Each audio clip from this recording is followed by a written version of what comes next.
I recently posted a video that went viral for the wrong reasons. I have since taken it down in all the related videos, and I do want to say a couple things. First, I will be addressing Miracle, the young lady who has done a stitch and it went viral. I will be addressing that. Just give me a second.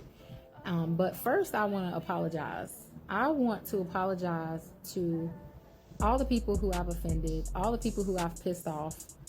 I meant nothing by that video. I wasn't trying to bash the young crowd. I wasn't trying to bash anybody who's got more melanin than me. I wasn't trying to bash anybody who's more prettier than me. I mean, I feel like I'm a pretty girl, and I was just saying some stuff to just have some fun. Like, I like to, you know, have some fun sometimes. I'm somewhat of a clown, and sometimes I say the wrong shit, okay? So I basically said something in the wrong way that pissed a lot of people off. I want to say I'm sorry for that. I didn't mean anything by it. I'm just talking, okay? That being said, Miracle. First off, baby, let me just tell you that you have turned out to be a beautiful young lady on the outside, but your insides need some work. So Miracle was my daughter's friend in, I think, middle school and high school and a little bit in college. To me, she was a sweet young lady until stuff popped off. But she, during COVID, she was in college. She and my daughter were both in college at different places. But when they all made them come home, she didn't really have a place comfortable enough that she wanted to come home to. And so she asked me, could she come stay with us? I was like, yeah. I took her in, treated her as if she were mine. That didn't go too well. And it ended up in the police being called. Like, it was a bad situation. And she's been bullying my daughter on the internet ever since. Will my daughter respond to it? Absolutely not. So people are going to my daughter's page right now saying, are you going to take up for your mom? No, she won't. She will not be. I have asked her not to. My daughter is more mature than that, and she's not going to get off into that immature stuff, okay?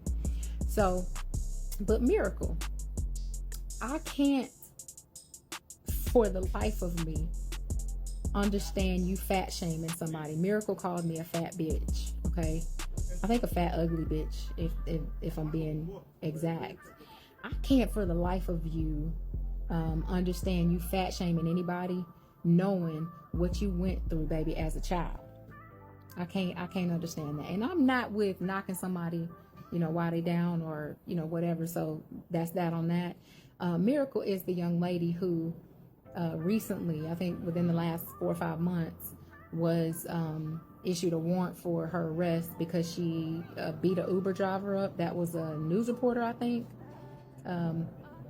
So that's who Miracle is. And Miracle had a lot to say about my family. She had a lot to say about my daughter, both of them.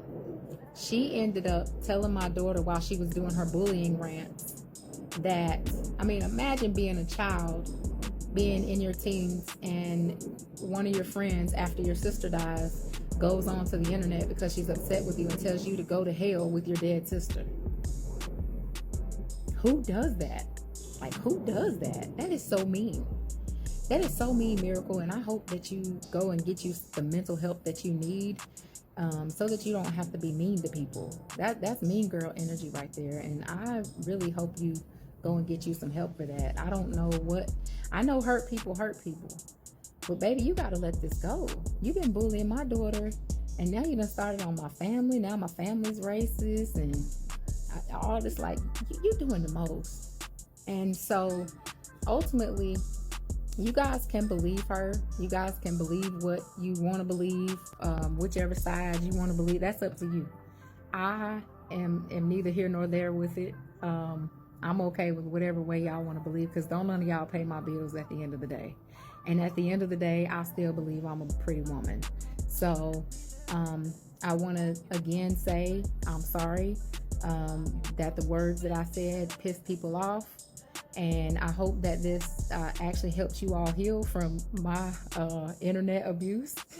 Because I didn't know. I was like, what the fuck? So, yeah, it helped my algorithm, though. Thank you, TikTok, for actually sending stuff out. But it's a shame that only the negative shit gets sent out, because I have a whole lot of positive shit that don't go out. So we got a long way to go in America, and I hope you all are having a good day, and I'm gonna go ahead and have the day that I deserve.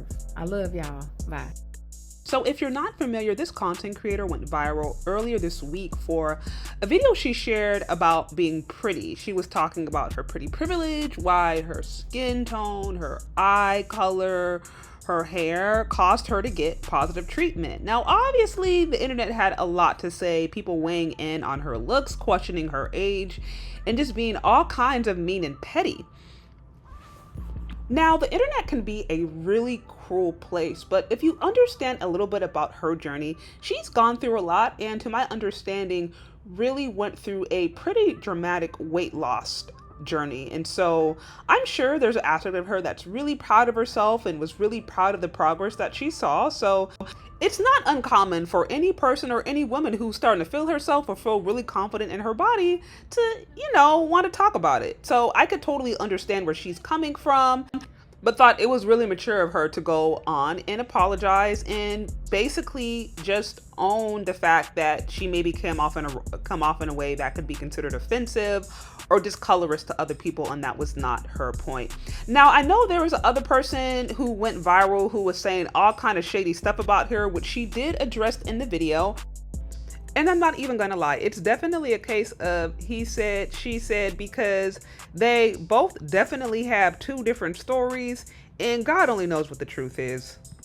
But shout out to her for taking accountability and apologizing for things that she believes she did wrong.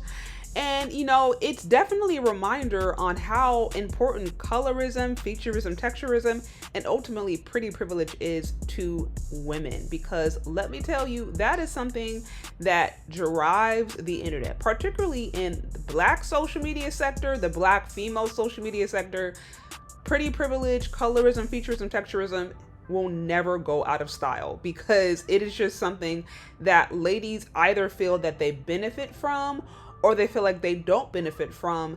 And either way, that is going to elicit strong feelings. So anyways, y'all, that's what I have. But what do y'all think about this whole thing? What are your thoughts on this whole pretty privileged conversation in general? Let me know your comments. Let me know down in the comment section. Thank you so much for listening if you've gotten this far, and we'll talk later. Bye.